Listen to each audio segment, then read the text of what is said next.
নমস্কার বন্ধুরা, আমি আজকে এসেছি নতুন রেসিপি নিয়ে। সেটা হচ্ছে শঙ্কর মাছ। তো দেখা যাক আজকে আমরা কিভাবে বানাই। এই মাছকে গরম জলে ধুতে হবে। তো আসুন দেখি, গরম জলে ধুয়ে নিই। গরম জল হয়ে গেছে, এবার আমি মাছটা গরম জল দিয়ে ভালো করে দুবার ধুতে হবে, না হলে কিন্তু গন্ধ করবে। একটু লবণ দিতে হবে। এই দেখো, লবণ গরম জল দিয়ে ভালো করে ধুতে হবে।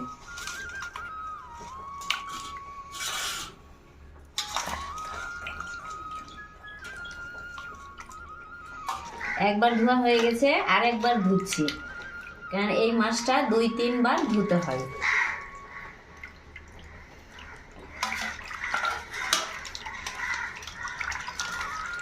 দেখো, জলটা পরিষ্কার হয়ে গেছে, ধোয়া হয়ে গেছে।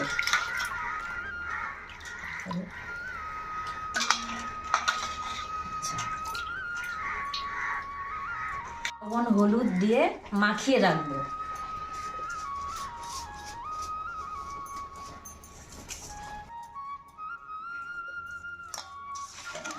মাখিয়ে কিছুক্ষণ রেখে দিব।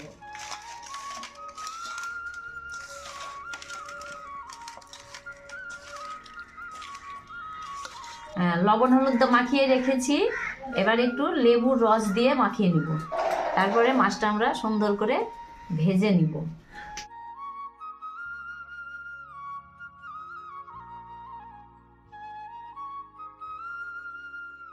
গরম হয়ে গেছে, এবার আমি তেল দিব।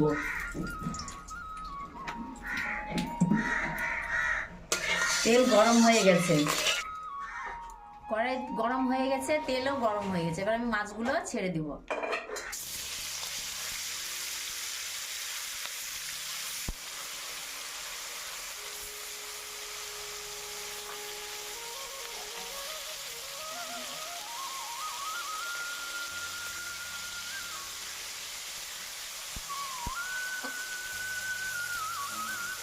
লেবু দেওয়ার এটাই কারণ যে কড়াইতে মাছগুলো লাগবে না, খুব সুন্দর হয়ে ভাজা হবে। দেখো, কড়াইতে লাগছে না। শঙ্কর মাছ বানাতে আমি কি কি মশলা নিয়েছি, তো চলো একবার দেখি। আমি এখানে নিয়েছি জিরে, গোলমরিচ, আদা, আর 5-6টা শুকনো লঙ্কা, আর রসুন, আর টমেটো, পেঁয়াজ। এগুলো আমি পরে ব্যবহার করব ঝোলের সাথে। আর এখানে নিয়েছি কটা কাঁচা লঙ্কা। চলো এগুলো মিক্সিতে গ্রেট করে নিই। মাছগুলো ভাজা হয়ে গেছে, এবার আমি মাছগুলো তুলে নিব।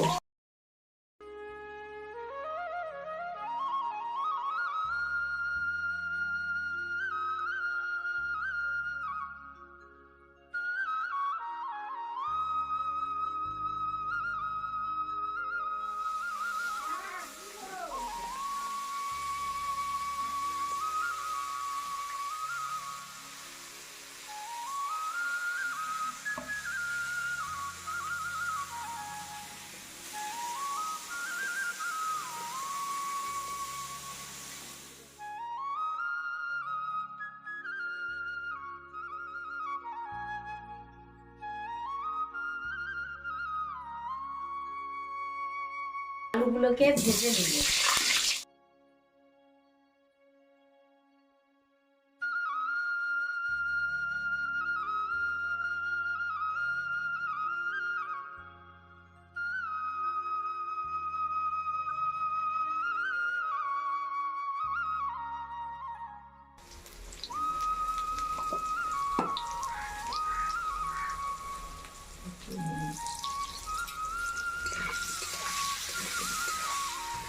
আলুগুলো ভাজা হয়ে গেছে, আমি এবার উঠিয়ে নিব।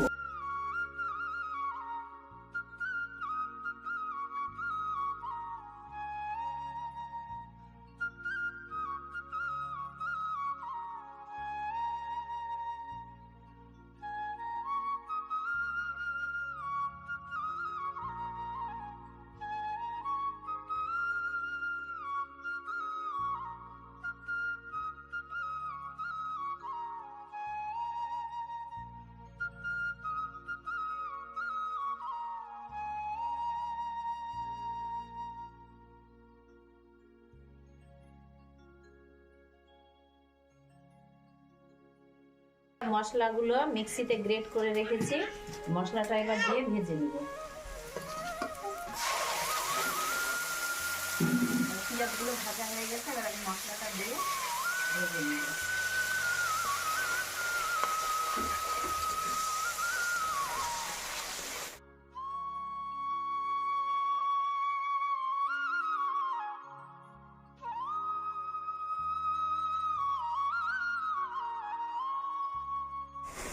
পরিমাণ মতো হলুদ দিয়ে দিচ্ছি।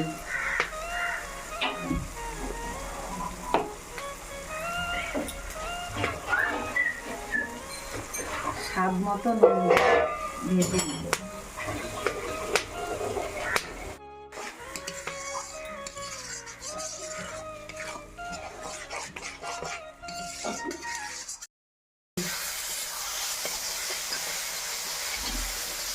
আমার মশলাগুলো ভাজা হয়ে গেছে, মশলাটাতে তেল ছাড়া শুরু করে দিয়েছে।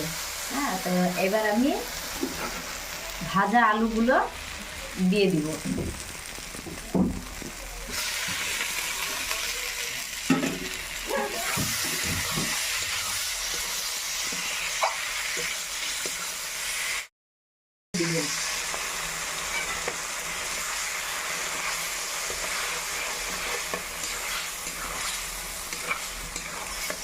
তারপরে যে ভাজা মাছগুলো দিয়ে দিব, কেননা এই মাছটা কষা কষাই খেতে হয়, ঝোল খাওয়া যায় না।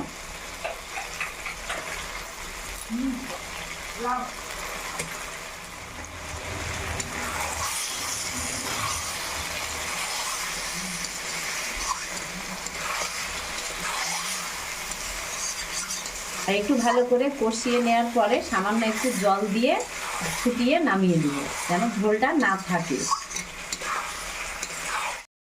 মশলা, আলু, মাছ দিয়ে খুব সুন্দর করে কষানো হয়ে গেছে। এবার আমি সামান্য একটু জল দিয়ে ফুটাবো, কারণ এটা কষা কষাই হবে, ঝোল হবে না। এই মাছের ঝোল খাওয়া যায় না।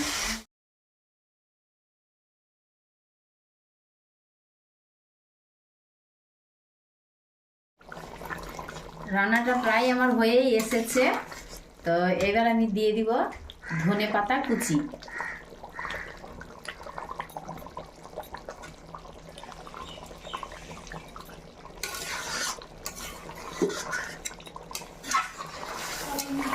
এবার আমার রান্না হয়ে গেছে, মাছটা আমি নামিয়ে নিব। নামিয়ে নেওয়ার আগে আমি একটু সামান্য চিনি ছিটিয়ে দিব, কেননা নুন চিনি ভাই বোন, এটা কিন্তু দিতেই হয়, তাহলে স্বাদ খুবই সুন্দর আসে। আর রান্নাটাও আমার আশা করি ভালোই হয়েছে, কেননা ঘ্রাণ খুবই সুন্দর এসেছে। আর দেখো কত সুন্দর হয়েছে।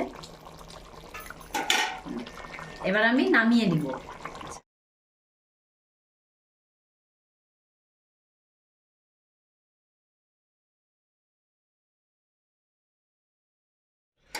এবার আমি বাটা গরম মশলা একটু উপর থেকে দিয়ে দেব।